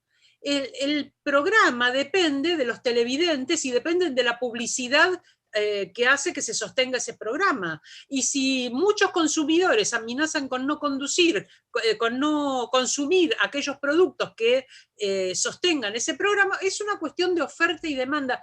Por eso digo que todo esto está puesto en una lógica de mercado, en una lógica mercantilista, y que cuando queremos reaccionar al mercado y decir no puede ser que el mercado nos imponga este producto que vulnera derechos, el mecanismo que uso para repararlo también es un mecanismo de mercado y es un mecanismo de inmediatez y de falta de reparación. Insisto en esto. Lo del final de Blancanieves me parece algo bastante inaceptable. Hay un problema que es un problema legítimo, que tiene que ver con el consentimiento. Por eso elegí ese tema hoy para extenderme, porque me parece que ahí hay un problema gravísimo en que tenemos que profundizar en cómo hacemos operativo el consentimiento, para que lo advierta un juez, pero sobre todo para que lo advierta aquella persona con la que estamos teniendo un vínculo. Es que no solo falta que el juez comprenda si hubo consentimiento y le crea a la víctima, es que la persona con la que estamos a veces no registra si hay o no consentimiento. Por eso creo que es una cuestión cultural muy fuerte del patriarcado. La falta de atención al consentimiento del otro sujeto. Tenemos que trabajar muchísimo sobre eso porque eso requiere, para percibir el conocimiento, requiere empatía, requiere escucha atenta, requiere interacción, todo lo que no ocurre en el mercado. Que tomo algo de una góndola, lo devuelvo si no me gusta, lo pago y es mío y hago lo que quiero. Esa mercantilización favorecida por la oferta de prostitución y los modos en que se da la oferta de prostitución, esa mercantilización de la corporalidad, de la sexualidad, extendida a todo el vínculo, opera negativamente para que podamos advertir sensiblemente si la persona consiente o no. A tal punto que cuando hablamos de no forzar un vínculo, Entonces, algunos señores en las redes dicen, tenemos que ir a la cita con el escribano y que él abre un acta y que diga, a ver, puedo tener sexo oral, puedo tener sexo vaginal, puedo tener sexo anal, le puedo tocar los pechos. Esto es lo que se les ocurre. O sea, o la violo y no me ocupo de su consentimiento, o el consentimiento lo toma un tercero en un documento. La posibilidad de un vínculo de interacción sensible donde se vea que no se trata de un consentimiento al comienzo, porque como muy bien dijo este juez, en cualquier momento se puede cambiar. Una torpeza, una percepción física, un dolor, lo que fuera, puede cambiar ese consentimiento. Entonces, ni siquiera es bueno como metáfora la idea de un documento con un escribano que le abre un acta con las prestaciones sexuales a ver si se consienten o no. Es grotesco que nada les haga imaginar la posibilidad de una interacción sensible, que es lo que se está pidiendo cuando hablamos de consentimiento. ¿Por qué digo que lo de Blancanieves se queda a mitad de camino? Porque claro, lo que se quiso hacer visible allí es que si un príncipe va y ve a una mujer dormida, no puede besarla, porque ella no está en condiciones de consentir. Entonces, cambiar ese final. Ahora, hay una serie de otras distorsiones en Blancanieves, ¿no? La realeza frente a los pobres, entonces las cualidades, los poderes que tiene el rey, la reina, etcétera, los blancos contra los que no son blancos, los sistemas de belleza, hay un montón de, ¿no? La estigmatización de los enanos, hay un montón de cosas que podríamos mirar en ese cuento, además de que el beso no fue consentido. Entonces, cuando se trata de obras clásicas, hacer una modificación de esta índole me parece, por un lado, una exageración y por otro lado, una limitación. Mi invitación sería siempre, siempre, no solo en este caso, a ver una película y dialogar críticamente, a leer un cuento y dialogar críticamente, a tratar de conversar sobre qué les parece, a modificar situaciones para ver cómo se reacciona, y si hubiera sido el príncipe el dormido, ¿la princesa lo habría besado? Como primera, ¿no? Llegado a salvarlo, ¿lo habría besado? ¿O lo habría sacado de la caja para que se oxigene? Bueno, a lo mejor habríamos tenido otro espíritu un poco más práctico, porque esa autoestima de pensar que con un beso le salva la vida, te la debo, ¿no? Pensar a lo mejor estos cambios de roles y pensar cómo se darían, es un recurso feminista muy tradicional, frente a una situación, hacer un rol de cambio de sexo y ver cómo resulta la escena, si resulta admisible o no. Bueno, pensarla, fantasear sobre eso, creatividad, fantasía, diálogo, todo eso pondría en lugar de suprimir, ¿no?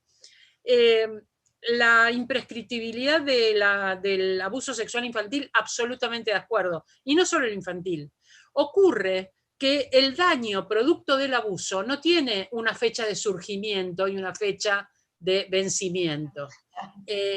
Recuerdo algunos casos en los que intervine, en que el abuso se había producido en la infancia, pero la percepción del daño que ese abuso había tenido se percibió en la adultez frente a un cierto tipo de vínculo más comprometido, etcétera, o frente a la paternidad o la maternidad. Entonces, han pasado 15 años, 20 años, ¿cómo se le va a poner prescripción a eso?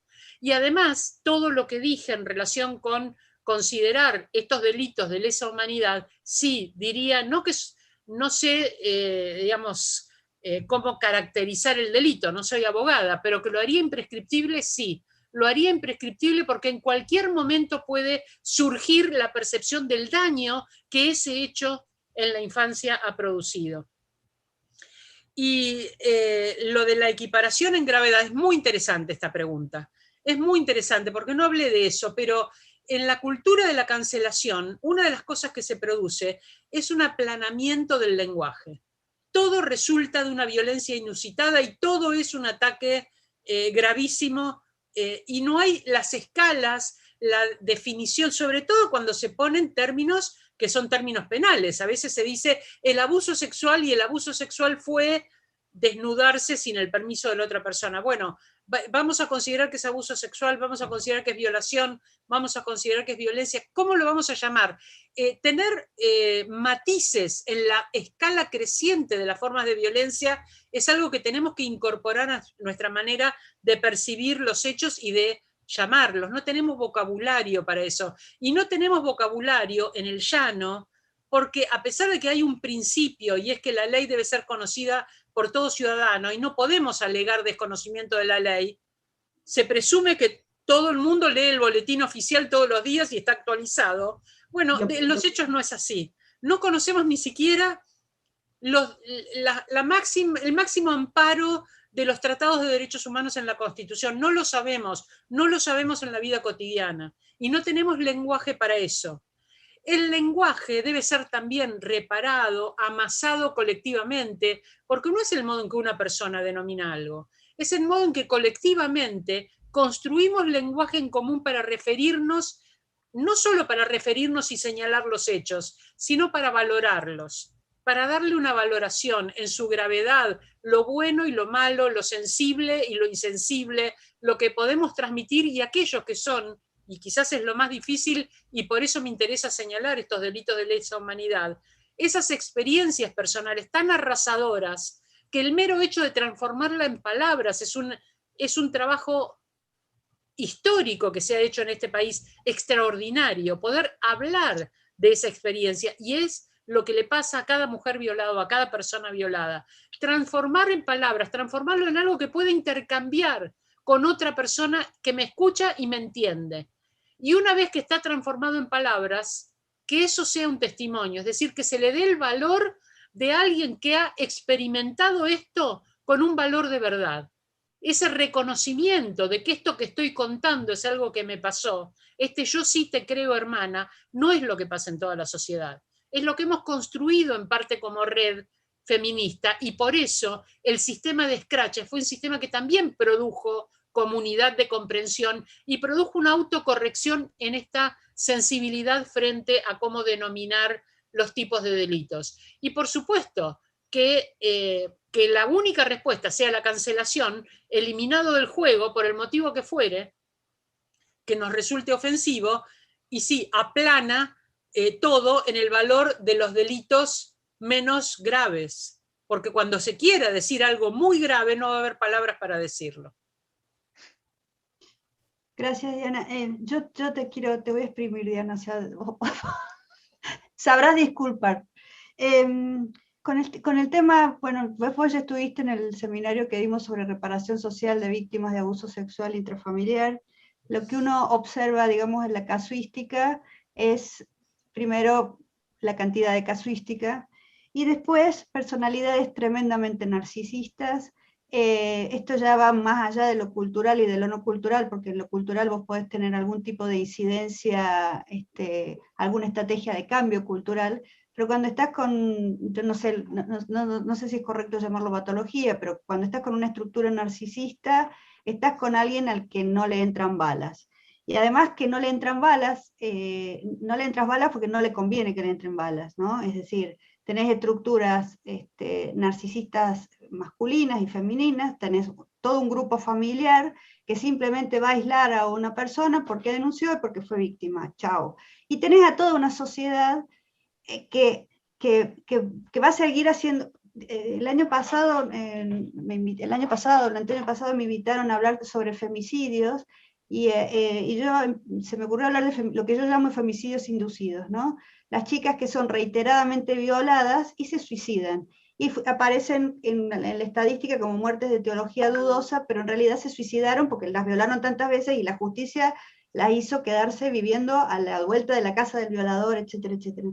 Entonces, la idea, me parece que un tema que yo estoy tratando de instalar hace tiempo, pero que insisto que es interesante instalar, es la idea de reparación social, porque no va a haber de ninguna manera ni disculpas ni nada de los perpetradores del hecho, ni de la familia, ni del albañil, ni de quien, porque eso tiene otras connotaciones, arrasa con su masculinidad, arrasa con sus mandatos, arrasa con aquello que es, esto por un lado. Pero al margen de esto, y coincidiendo absolutamente con que la respuesta no es punitiva, sino que es de otro tenor, yo me tendría que poner a conversar acá con los psicólogos presentes si el narcisismo es una consecuencia cultural, si no lo es, cuáles son las razones por las cuales una persona es narcisista y no le entran balas. Lo que yo sí observo como correlato, que vos lo mencionaste, y que a mí me preocupa mucho, son los suicidios. Los suicidios de los adolescentes, los suicidios de los hombres que están siendo escrachados. Y cómo como feministas tenemos que lograr un equilibrio entre la equidad de género, entre la impotencia que nos dan tantas injusticias ya enumeradas hoy, y no reproducir mecanismos que lleven a la gente a suicidarse, porque acordemos que ni bien no todos los hombres son feministas, ni tienen por qué serlo, no todos los hombres son narcisistas, ¿no? Y muchos se están suicidando, y muchos chicos se están suicidando por el tema famoso de los scratches y por el tema de ser cancelados en las redes. ¿Cómo logramos ese equilibrio? Como feministas que queremos equidad de género y que no nos queremos correr de ese lugar, pero que tampoco queremos repetir el modelo patriarcal de sometidores y sometidos. Ojalá, lamento romper tu ilusión, ojalá tuviera una respuesta a eso, me encantaría tenerla y que simplemente la lleváramos adelante. Yo creo que es algo extremadamente difícil, pero me parece muy importante que hayas traído acá el ejemplo de los adolescentes, porque en la adolescencia, justamente por esta conformación que yo no he estudiado, pero esta conformación de subjetividades alrededor de estas redes sociales, hace que ser cancelado de una red sea como ser expulsado de su casa y abandonado en un desierto. La experiencia subjetiva no es, uy, me sacaron del Facebook. No, no es esa, es otra cosa. O de Instagram. Facebook ya no deben tener. Entonces, me parece que el impacto sobre la subjetividad es algo que hay que analizar y que eso lo tienen que analizar precisamente psicólogos y psicólogas especialistas en adolescencia, pero también esto me hace reflexionar sobre lo siguiente. Antes de la pandemia, en el 2018, fui invitada a 3 escuelas que dependen de universidades, ¿no? El Buenos Aires, el Pellegrini y el ILSE, que también tiene esa estructura de escuela vinculada a universidad. En las 3 escuelas, los centros de estudiantes preocupados por la violencia, los abusos entre pares, entre escolares, y por los scratches, o sea, aplicando el mecanismo de los scratches. En las 3 escuelas pregunté si había protocolos en la escuela para casos de violencia y un espacio amigable donde quien sufría algún tipo de abuso o de violencia pudiera denunciarlo. Proviniera ese abuso de un profesor, de una persona que trabaja en la escuela o de un par, de otro estudiante. No había. En ninguna de las 3 escuelas había protocolos, mientras que la universidad tiene protocolos que perfectamente habrían podido ser utilizados. Tampoco tenían ninguna comisión confiable para recibir las denuncias. Y los rectores no se habían metido en esta cuestión que era como, bueno, esto es de los centros de estudiantes, ellos se borran unos a otros de las redes, no lo invitan más a las fiestas, no lo invitan lo suprimen del viaje de egresados, lo suprimen de la fiesta de fin de año. Bueno, ese chico quedaba expulsado de la vida, de lo que era su primera vida exogámica fuera de la casa, que era la escuela. Entonces, mi trabajo con estos centros de estudiantes fue sobre las formas de reparación, y si creían que era feminista o no. En otro nivel esto mismo que hemos hecho acá, o que he intentado que pensáramos acá.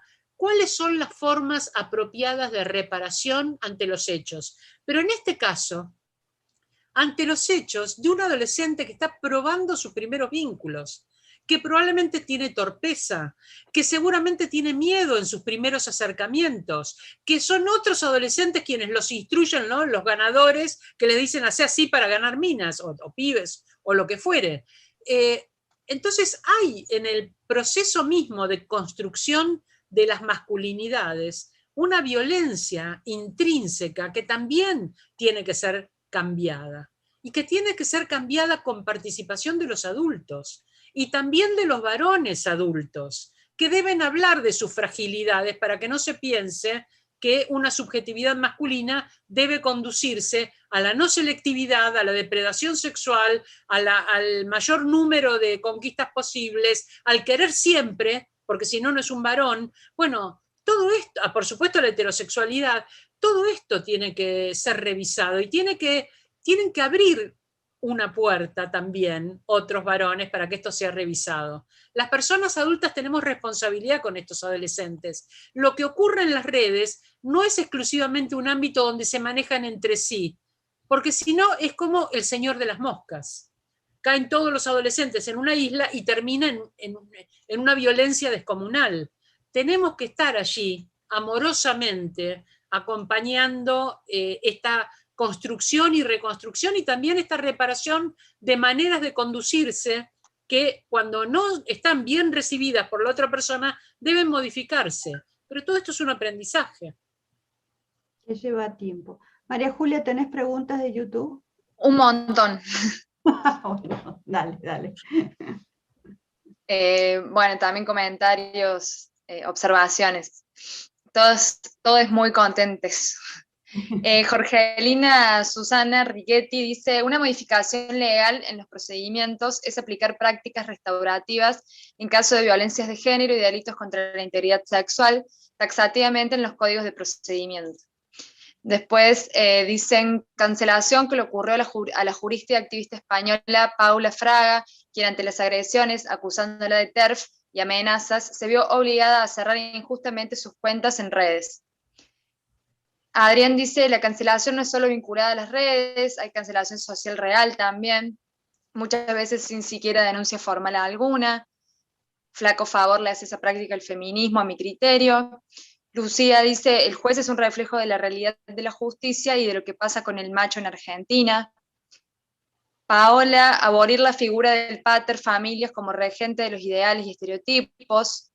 Luz aborda, para mí, como decía Diana, es fundamental entender que hay muchos tipos de abusos. Está muy presente el punitivismo con ideas como castraciones, como si la única forma de abusar fuera mediante penetración. Paola dice que el Estado debe ser parte de la reparación.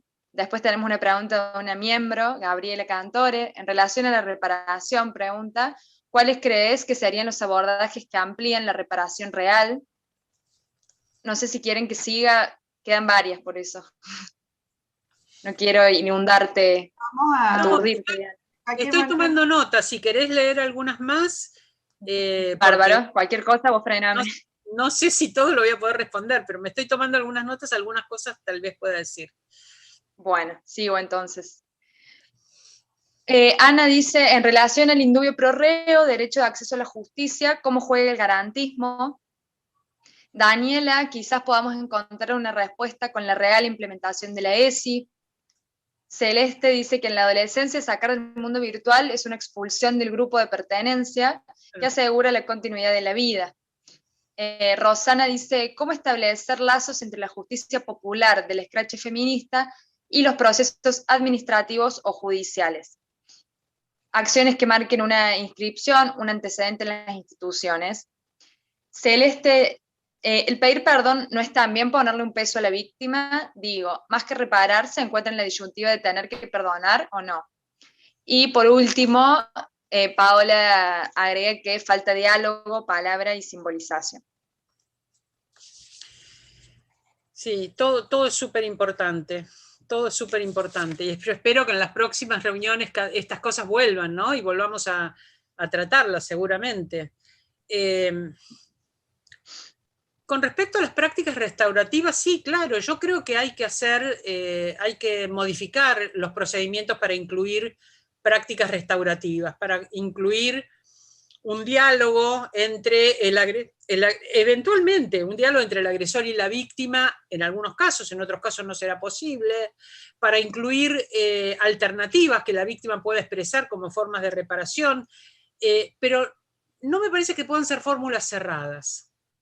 A mí me parece que lo que tiene que ocurrir justamente, y yo no sé si esto hace más débil el código de procedimientos, no soy abogada, pero porque siempre se insiste mucho con que las penas tienen que estar muy predefinidas y que entonces no quede algo incierto como apertura, y me parece razonable, que no puede ser que alguien comete un delito y no sabe lo que va a pasar porque depende de cosas que no están en los códigos o en los procedimientos. Pero, sin embargo, algún tipo de apertura tendría que haber. En esto tendrá que trabajar la gente que hace reforma judicial del Código de Procedimientos. A mí me parece que tiene que haber este tipo de prácticas, pero que no puede ser un menú cerrado. No es que podamos agregar al menú punitivo que hay 2 o 3 tipos de prácticas tipo. Me parece que tiene que ser alguna otra cosa que implique la posibilidad activa de la víctima o la posibilidad del agresor de ofrecer algún tipo de reparación, pero de una manera que incluya un diálogo,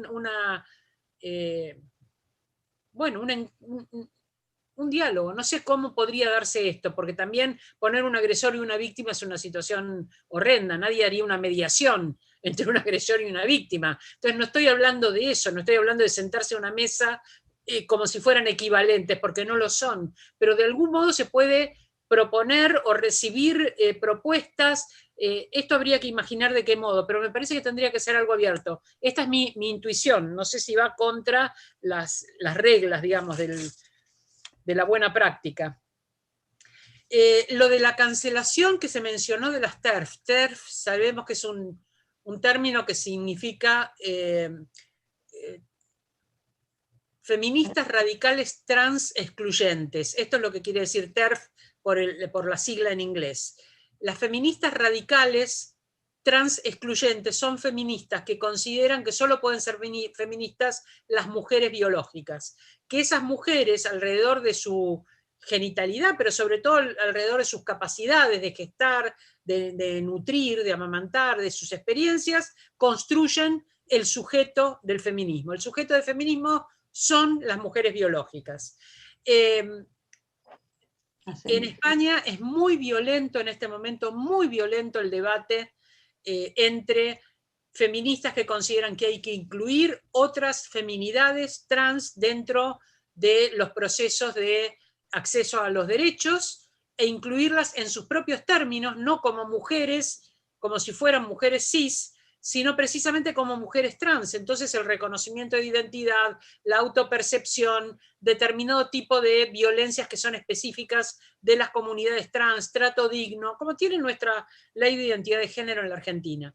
En España es muy violento el antagonismo entre trans incluyente y trans excluyente. Yo lo he leído en las redes sorprendida. Desde mi punto de vista, yo misma fui muchas veces agredida porque tengo un trabajo de diversidades de género desde hace ya casi 30 años, o sea que he escrito sobre eso, como legisladora he legislado sobre eso y acompaño los movimientos de la diversidad hace muchísimos años.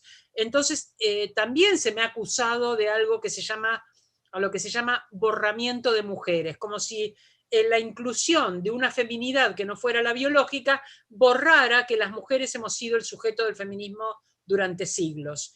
Yo creo que cuando ingresan sujetos a los derechos no se excluye al resto de los sujetos a los derechos y que en todo caso hay que incorporar otros términos, otros conceptos.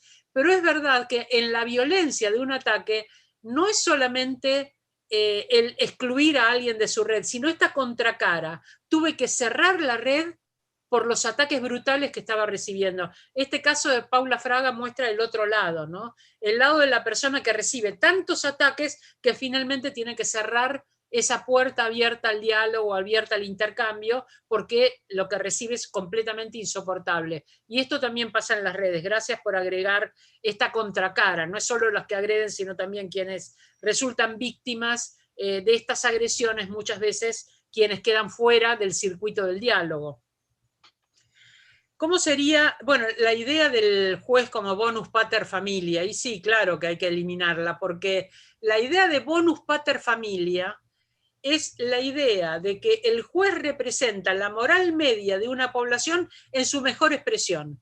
Su mejor expresión, si yo presumo que el patriarca cabeza de familia es la cabeza en el sentido racional y que el resto de la familia es una consecuencia biológica de lo que las mujeres aportamos como gestantes, nutrientes, etc. O sea que es una idea muy arcaica desde muchos puntos de vista, no solo por pater, sino también por familia, ¿no? Y por bonus, porque el bonus es de una moral burguesa, privilegiada, desde el punto de vista de los valores androcéntricos. Así que son tres conceptos, bonus, pater, familia, que efectivamente habría que modificarlos. ¿Cómo se construye la reparación real? Es verdad que las reparaciones judiciales son simbólicas. La reparación real, insisto en esto, tiene que construirse con la participación de la víctima. Quien hace real, así como estamos hablando del testimonio para legitimar una denuncia, hablemos del testimonio para legitimar la reparación. Es la víctima la que dice si ha sido reparada o no de esa agresión, así como ella es la que dice si ha sido agredida o no. Pongo un ejemplo que a mí me parece muy virtuoso de una institución pública, que es la Defensoría del Público. La Defensoría del Público, que defiende a las audiencias de publicaciones que puedan resultar ofensivas, agraviantes, etcétera, racistas, sexistas o de la índole que fueren, homofóbicas. Actúa la Defensoría del Público cuando recibe una denuncia citando a la empresa o a la persona, al locutor, a quien fuere que haya sido el agraviante, juntando a la persona que se sintió agraviada con el agraviante, pidiéndole a la persona agraviada que diga de qué manera se repararía. Y de esa manera uno podría entrar a la Defensoría del Público y ver las maneras de reparación diversísimas. Bajar una publicidad que ha resultado ofensiva, pero hacer otra publicidad, donar una cantidad de dinero a quienes son víctimas de los efectos de ese sesgo racista, sexista, homofóbico, transfóbico, lo que fuere, de ese sesgo, y entonces aportar para las reparaciones. Muchísimas formas puede haber de dedicar un programa entero a hablar de algo. Una de las reparaciones me tuvo en parte como protagonista porque fue hacia un conductor muy difícil de reparar.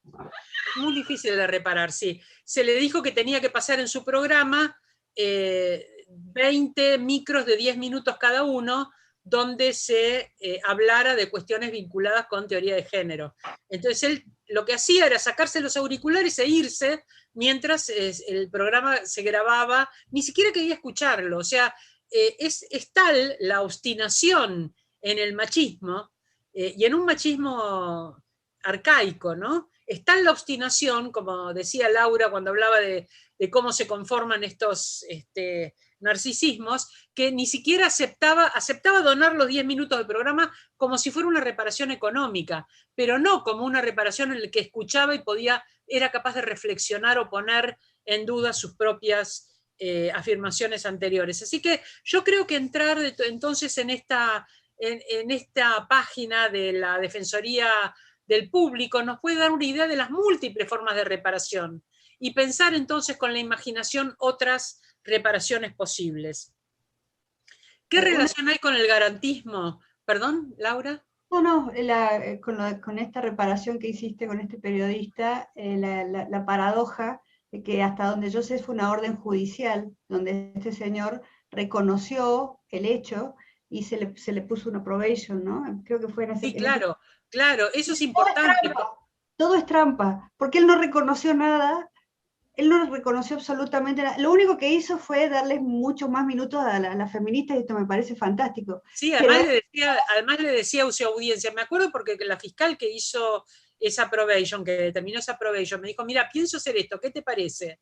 Y le digo, mira, agregá que él no puede hacer comentarios y que no se admiten comentarios del público sobre lo que se acaba de escuchar, porque si no, va a traer un cardumen, así como hemos recibido al comienzo de esta charla, o como se recibe, o como ha recibido Paula Fraga en su página, un cardumen de ataque, porque lo van a defender a él, porque son los que lo escuchan. Entonces, se pusieron esas dos condiciones. Él no lo podía comentar y el público de su programa tampoco, con lo cual perdía esa posibilidad de eficacia. Ahí sí le hubiera interesado estar, pero no pudo hacerlo. ¿Cuánto de esa audiencia habrá cambiado su mentalidad o habrá aprendido algo nuevo? lo ignoro, pero es una posibilidad, siempre es una botella al mar, la educación siempre es una botella al mar, y era una reparación educativa, a mí me pareció bien. Oh, perfecto, sí. La cuestión del garantismo, ¿qué tiene que ver el acceso a los derechos y la presunción de inocencia con el garantismo? Tiene todo que ver, por supuesto, porque se trata de ver de qué manera se garantizan derechos. Tiene todo que ver. Lo que creo que Laura proponía, y me parece muy importante, es equilibrar ambas cosas. No considerar que cada principio es un principio aislado. Ningún derecho es un derecho aislado. Ninguno. Lo hemos discutido con el aborto y con el derecho a la vida. El derecho más importante de todos, el primordial, que es el derecho a la vida, tampoco es un derecho aislado y absoluto. No hay derecho aislado y no hay derecho absoluto. Están en equilibrio con otros derechos. Entonces sí me parece que tiene todo que ver con el garantismo. Educación sexual integral, por supuesto. Parte de la ignorancia sobre las conductas, no solamente sobre el funcionamiento del aparato reproductivo, sino sobre las otras personas en la comunicación, en el afecto, en el vínculo amoroso y también en los vínculos de la sexualidad. Todo eso se aprende con ESI y se aprende desde la primera infancia, importantísimo. Una pregunta que yo no respondí en el conjunto anterior porque no entendí bien cuando se hablaba del escrache en la justicia popular, y ahora lo entiendo un poquito mejor, y es, bueno, efectivamente hay sujetos que por motivos muy diversos no acceden a la justicia, o su experiencia con la justicia es que la justicia está para perseguirlos y no para garantizarles una vida de derechos. El mero hecho de mirar quiénes están en la cárcel nos hace saber que la justicia penal, sobre todo, es extremadamente selectiva y que muchos sujetos de grupos populares no van a considerar acudir a la justicia, porque la justicia es la que los persigue y los sanciona de manera absolutamente desigual en relación con otros sujetos privilegiados. Son mecanismos de control social. Entonces, claro que muchas veces la justicia popular feminista va a pensar en los escraches. El asunto es, si cambiamos la justicia, a la vez, ¿cómo generamos puentes entre estas necesidades de reparación populares y lo que la justicia puede ofrecer?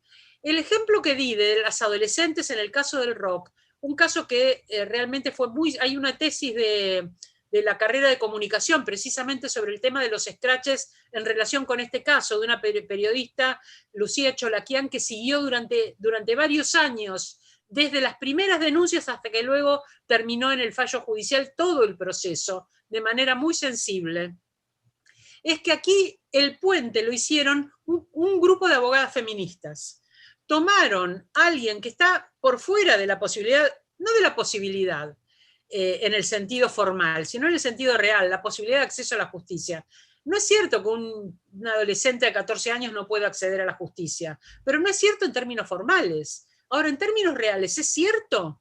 Y es cierto, para ella es cierto, ni siquiera conoce el sistema judicial, cómo hay que hacer una denuncia, de qué manera, si lo que le pasó es un delito o no es un delito, porque parte de lo que cambió es la subjetividad de estas chicas cuando vieron que no eran las únicas y que el tipo procedía con todas de la misma manera. Entonces, esa incomodidad de no saber si fueron ellas mismas las que provocaron esa situación que les resultó abusiva y dolorosa, pero si fueron ellas las que fueron a la casa, si ellas fueron las que se quedaron con los amigos, cuando el tipo le dice quiero que tenga sexo con mis amigos, ¿cuál es el límite del consentimiento? Este es parte del problema. Y esa indefensión de estas chicas fue consolidada como denuncia por un grupo de abogadas feministas. Entonces, digo feministas porque son mi tribu, podría haber sencillamente abogadas, abogados y abogadas en derechos humanos que fueran suficientemente sensibles a las desigualdades de género. A esto apuntamos. Pero entonces, estos puentes en este momento son indispensables.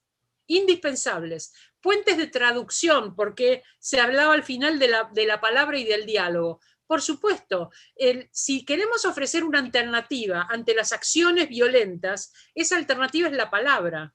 Pero la palabra tampoco está bien distribuida. Y una de las cosas que más me preocupan con los y les adolescentes es el enorme empobrecimiento de la palabra. A medida que vayamos restringiendo sus intercambios, y esto es en parte lo que se hace en las redes, apretar un botón o elegir un emoji, un icono, a medida que vayamos haciendo opciones previamente diseñadas, y podemos poner una carita sonriente, una carita triste, una carita enojada, bueno, la posibilidad de matices, de expresión de emociones, de percepción de las emociones, de reconocimiento de las situaciones va a ser menor. Porque el lenguaje construye en parte ese ámbito de intercambio, ese ámbito de valoración.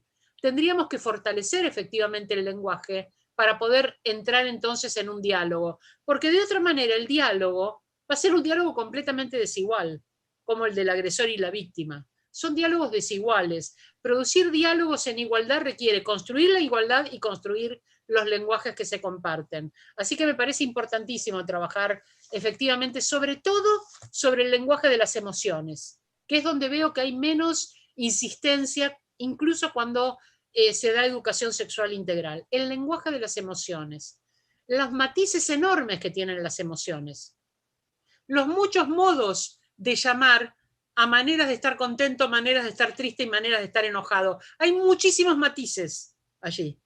¿Qué lenguaje tenemos para las emociones? Lenguaje verbal y lenguaje gestual. ¿Cómo las expresamos? Bueno, yo creo que en esta manera de hacer estereotipado el vínculo, el lenguaje, el producto, los cuerpos, las subjetividades, los intercambios, las sexualidades, en estos estereotipias vamos perdiendo la sensibilidad precisamente de estos matices, que es lo más humano que ponemos en juego dentro de los intercambios sociales. Bueno, varias cosas. Te dejo, ya terminamos, pero varias cosas. Tuvimos gente que estaba molesta con nosotros, para variar, lo que cambió un poco la dinámica de lo que iba a ser este encuentro, este conversatorio. Héctor la piloteó muy bien, por eso quedamos como separados en Zoom y en YouTube, pero gracias Héctor por haberla piloteado, porque en otras situaciones parecidas simplemente no se puede llevar adelante el Zoom, así que gracias Héctor por abrirnos. De nada, por favor, es un honor estar acá y bueno, dentro de mi experiencia pude hacer eso. Seguramente alguien con más conocimiento lo haría bastante mejor, pero bueno, zafamos bien. La hiciste bien, el conversatorio se hizo, se está escuchando muy bien por YouTube y llegan las respuestas por ahí, así que gracias, muchísimas gracias, porque podríamos no haber tenido conversatorio. Así que estuvo muy bien piloteado. Ahí vamos a terminar puntualmente 1:30, estamos estirando un poquito más. Yo te pediría, María Julia, que hicieras la última pregunta, la última, porque por acá no puedo hacerlas. María Julia iba a tener que hablar menos, pero ahora tuvo que hablar más. Y bueno, y después algunas palabritas de cierre y de agradecimiento. Bueno, entonces elijo una entre estas muchas que hay. Fíjate.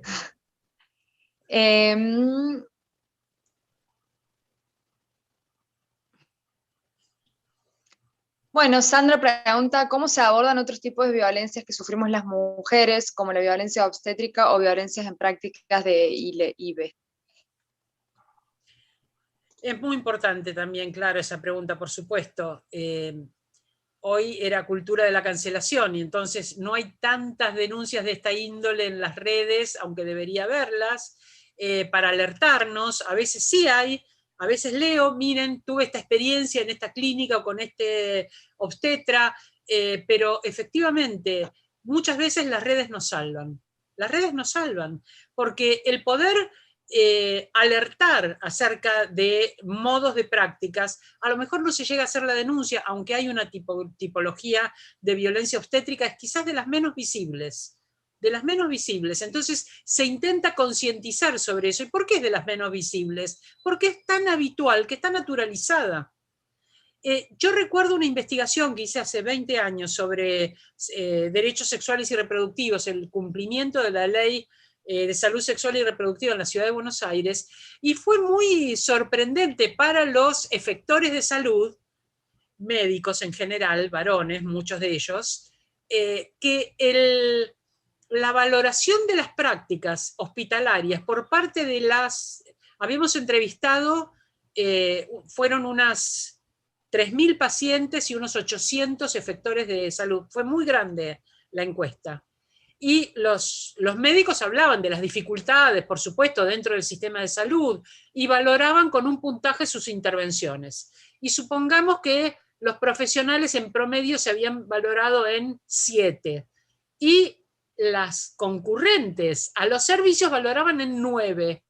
Y ellos estaban sorprendidísimos, valoraban más las pacientes que los que ellos valoraban sus propias intervenciones.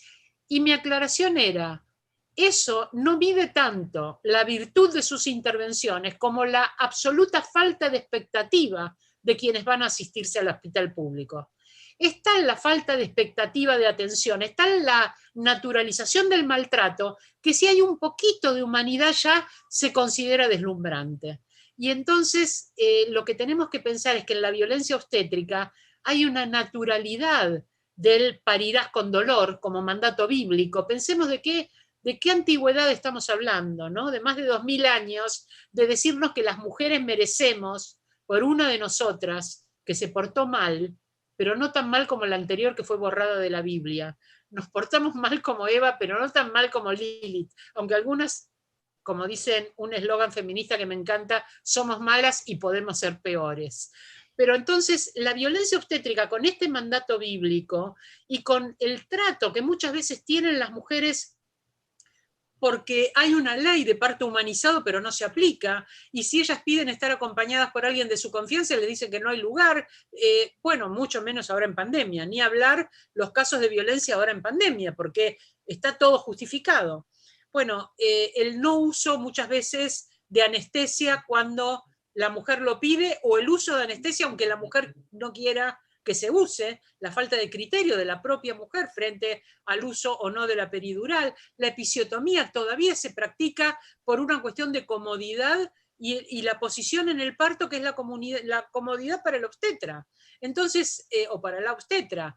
Entonces hay una serie de cosas que forman parte de la violencia obstétrica que no están visibilizadas como una violencia de la cual el Estado está obligado a liberarnos, porque tenemos derecho a una vida libre de violencia.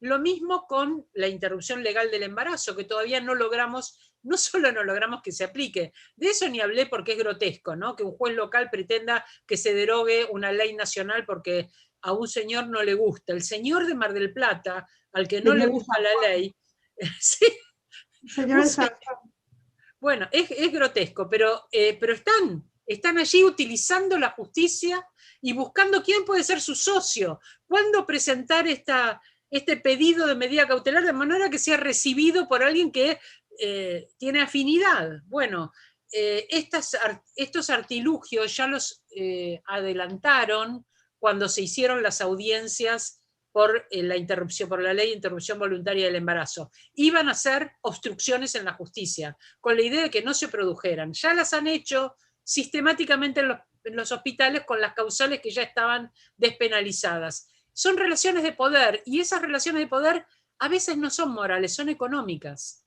Estamos afectando un ingreso económico descomunal, que en su momento lo medí con la única audiencia que hubo previa a la del 2018, que fue en el 2011, una audiencia simultánea de la Comisión de Penal y la Comisión de Salud para discutir un proyecto de interrupción voluntaria del embarazo. Quien entonces era presidenta ordenó que sus diputadas retiraran la firma y no se discutiera la ley, y la ley se guardó hasta el 2018. Pero en esa reunión yo había hecho un cálculo del costo de un aborto en ese momento, multiplicado por los 500.000 abortos por año que se calculan 750.000 nacimientos y 500.000 abortos. Miren la proporción, ¿no? 2 abortos cada 3 nacimientos. Bueno, el costo de cada uno de esos abortos, y cuál era, por lo tanto, en un año el ingreso ilegal, informal que había a partir del aborto que estaba prohibido en los hospitales públicos, y cuál era el presupuesto total que tenían los hospitales públicos para salud sexual y reproductiva. El presupuesto total del año que el Congreso Nacional había fijado para el Ministerio de Salud, para toda la asistencia de salud sexual y reproductiva, eran 10 días del ingreso por el aborto ilegal. 10 días el presupuesto anual. O sea, en 10 días el aborto ilegal conseguía más dinero que el Estado le otorga a los hospitales públicos para atender toda la salud reproductiva. No olvidemos que hay causales económicas. No creamos los argumentos meramente de preocupación por la pirámide jurídica de los derechos humanos o por la moralidad pública. Hay argumentos que no van a ser puestos en audiencia pública, pero que operan muchísimo sobre las vidas reales. Bueno, de todo corazón y como siempre, Diana, muchísimas gracias por haber abierto la puerta junto a nosotros, con todo lo que incluye, digamos, el reconocimiento que incluyen los hackeos y todo esto, yo lo vivo como un reconocimiento a lo que estamos haciendo. Gracias por estar con nosotras, gracias por formar parte de nuestro comité académico. Te vamos a seguir molestando, vos sabés que eso es así. Te vamos a seguir convocando, eso es inevitable. Gracias María Julia, gracias Héctor por todos los manejos que hiciste para que la puerta se abriera. El miércoles que viene volvemos a abrir una puerta con otra persona muy interesante, muy inteligente, que es Enrique Stola, que va a hacer una suerte de continuación de esto que estás trabajando vos, que es la cultura de la cancelación. Va a hablar de masculinidades, y vamos a empezar también a trabajar sobre estas cuestiones de masculinidades no hegemónicas, no patriarcales, ver cómo no hacemos para cancelar a nadie, a ver qué idea tiene Enrique de esto, si se le ocurre algo. Gracias a todos los que están presentes. Mil disculpas por todos los inconvenientes que hemos tenido, pero bueno, nos han excedido, no estaban previstos. Gracias Mario Portela, un juez federal que valoro y que quiero mucho, no sé si lo conoces, Diana. ¿Lo conoces? Sí. Un bravo uno de los buenos. María Julia, Sandra, Teresa que está en Barcelona, Sandra desde Colombia, Ana Mariani, estuvo Gloria Careaga Pérez desde México, estuvo Lucía Sica, a todos, todas y todos, muchísimas gracias por haber estado en esta apertura de puertas que con hackers o sin hackers va a seguir funcionando y va a seguir generando lo que tenga que generar. Es una puerta para la libertad, es una puerta para la honestidad, es una puerta para poder pensar conjuntamente. Y tus aportes, Diana, son siempre invaluables. Así que un abrazo desde acá de Córdoba con todo mi corazón y muchísimas gracias al resto de la gente. María Julia, un aplauso por tu aparición pública, a otra Diana, por supuesto, pero María Julia es la más bebecita, la más chiquita de nuestro grupo, y uno grande para Diana, y un agradecimiento de todo corazón por haber estado con nosotros. Gracias, Diana. Muchas gracias. Queremos mucho. Y nada, nos vemos el miércoles que viene, ya vamos a terminar de solucionar problemas técnicos, esta fue nuestra apertura, pero seguimos para achicar la brecha a los hackers. Y bueno, disculpas a todos los que hayan tenido inconvenientes para entrar en el Zoom y demás, y una alegría a los que han quedado. Ana Mariani, gracias por estar, una periodista muy... Santiago Daza, que está desde Colombia también, gracias a todos. Realmente gracias, mucha emoción.